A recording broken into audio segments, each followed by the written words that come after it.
Hai murid-murid, hari ini kita bertemu lagi dalam kelas yang seterusnya. Kelas sebelum ini kita sudah belajar berkaitan dengan ulasan. Namun kelas kali ini cikgu akan ajar berkaitan dengan ringkasan. Ringkasan ini lebih mudah berbanding dengan rumusan.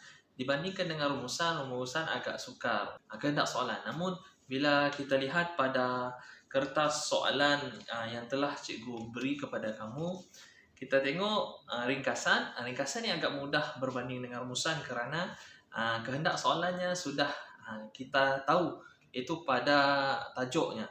Lihat pada tajuknya, baru kita tahu kehendak soalannya, apa yang kita hendak cari di dalam petikan tersebut. Kali ini cikgu akan ajar cara-cara untuk kita menjawab soalan ringkasan. Bahasa Melayu kertas 1 bahagian C iaitu ringkasan. Markahnya ialah sebegini, iaitu 2 markah untuk setiap isi. Maksimumnya ialah 10 markah. Maksudnya bila 10 markah, murid haruslah menyatakan sekurang-kurangnya 5 isi. Dan markah bahasa ialah sebanyak 5 markah. Seterusnya ini ialah merupakan rubrik permarkahan bagi bahasa untuk ringkasan. Itu sama cemerlang 5 markah hingga 4 markah, baik itu 2 hingga 3 markah, dan kurang memuaskan ialah 1 markah.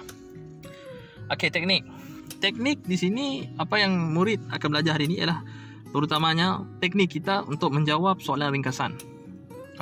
Panjang ringkasan, kalau di sini panjang tidak melebihi 100 patah perkataan. Digalakkan untuk murid menggunakan ayat anda sendiri. Cikgu tak sukalah kalau kamu menggunakan ayat yang ada pada petikan tersebut. Jadi nanti dikira sebagai meniru. Boleh rujuk tetapi ubah ayat tersebut, tapi tanpa mengubah maksud asal petikan tersebut. Yang ketiga, ambil isi daripada petikan sahaja. Tak boleh kamu nak buat ataupun ikut suka-suka hati kamu, ambil daripada sumber-sumber lain, tak boleh. Yang keempat, jangan salin bulat-bulat. Ini yang selalu cikgu nyatakan di dalam kelas. Jangan salin bulat-bulat. Jadi kalau kamu salin bulat-bulat, markah kamu tidaklah kamu akan dapat markah maksimum. Mungkin 1 markah saja daripada 2 markah daripada 1 isi tadi. 5, buang huraian, contoh dan peribahasa dan lain-lain. Jadi cikgu syorkan janganlah kamu gunakan peribahasa, huraian, contoh yang ada di dalam petikan tersebut. Buang saja. Tidak penting untuk diletakkan di dalam ringkasan.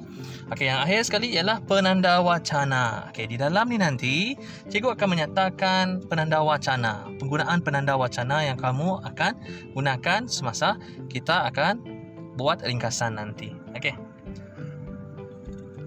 Seterusnya, tulis 1 ringkasan tentang manfaat yang diperoleh daripada isukan. Ini ialah soalan untuk soalan yang telah dan modul yang telah cikgu berikan kepada kamu. Kita lihat di sini yang bertanda merah, nampak kan? Manfaat. Apa yang anda tahu berkaitan dengan manfaat? Manfaat kalau di sini, ini ialah sinonim kepada manfaat. Ada 5 cikgu letakkan di sini supaya kamu lebih faham. Manfaat samalah dengan faedah, samalah dengan kepentingan, maslahat dan kebaikan. Itu ialah sinonim untuk manfaat. Seterusnya, ini merupakan petikan yang cikgu beri kepada kamu, khususnya di dalam modul kamu tu. Formatnya haruslah ada sebegini, iaitu yang pertama tajuk. Seterusnya kalau kamu nak sambung setiap isi penting, itu perlulah menggunakan penanda wacana. Inilah penanda wacananya, iaitu selain itu, seterusnya, tambahan pula, selanjutnya dan akhir sekali. Ingat, kalau ringkasan tak sama dengan ulasan. Kalau ulasan dia ada ayat tema. Kalau di sini tak perlu, kamu terus letak tajuk sahaja dan terus masuk ke dalam masukkan isi penting yang pertama terus. Boleh? Ini, lihat di sini. Cikgu nak terangkan sedikit. Jika kamu tak cukup patah perkataan, barulah kamu letak isi ke-6. Ingat tadi, cikgu dah bagi tahu 1 isi bersamaan dengan 2 markah sahaja. Ingat, kalau 2 markah Maaf, kalau 2 markah maksudnya kamu hanya ada 5 isi. 5 isi 5 darab 2 samalah dengan 10. 5 isi yang lebih pula untuk bahasa. Okey. Seterusnya. Ini contoh jawapan yang telah cikgu untuk sebagai panduan kamu semua. Okey. Tengok di sini. Okey. Cikgu ubah dulu warna hijau. Okey. Ingat ni, manfaat yang diperoleh daripada isukan. Itu kamu boleh dapat daripada tajuk. Ialah kebanyakannya individu yang bermain permainan video memiliki kemahiran kognitif yang tinggi dan reaksi yang cepat. Itu merupakan apa? Itu merupakan isi yang pertama. Jadi untuk masuk isi kedua perlulah menggunakan penanda wacana. Ini dia, penanda wacana. Nampak? Selain itu, okey. Yang kedua ialah kebaikannya juga ialah dapat membentuk sikap persaingan secara sihat dan tidak mudah mengaku kalah. Okey, itu merupakan isi yang kedua. Isi yang ketiga seterusnya, isukan juga mampu memupuk semangat kooperatif antara ahli pasukan bagi memenangi perlawanan. Okey, kooperatif ini ialah kerjasama. Faham? Okey, kooperatif. Okey. Seterusnya, penanda wacana yang ketiga ialah tambahan pula. Okey, pemain isukan mampu mengasah ketajaman berfikir mereka dalam membuat keputusan dengan tepat dan menganalisis sesuatu perkara sebelum mengambil sebarang tindakan.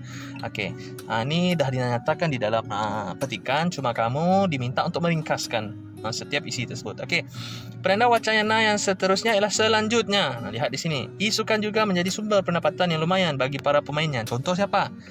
Contoh pemain isukan kita.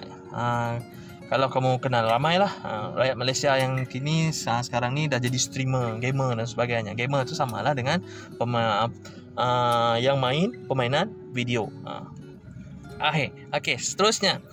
Penanda wacana yang terakhir ialah akhir sekali. Okey, industri lain seperti pereka, grafik, pembangunan, permainan, komputer dan sebagainya mampu berkembang lebih efektif pada masa hadapan dan bila cikgu kira kesemuanya ialah 100 patah perkataan. Okey, kalau kamu buat sebegini murid-murid, insya-Allah markah yang kamu dapat ialah dalam 15. Dalam 15 begitu. 15 markah kamu dapat insya-Allah. Okey, jadi selesai. Okey, itulah tadi pembelajaran kita pada hari ini. PDPR hari ini berkaitan dengan ringkasan. Cara-cara untuk menjawab ringkasan. Okey, jadi kita akan bertemu dalam video yang seterusnya. Okey, bye.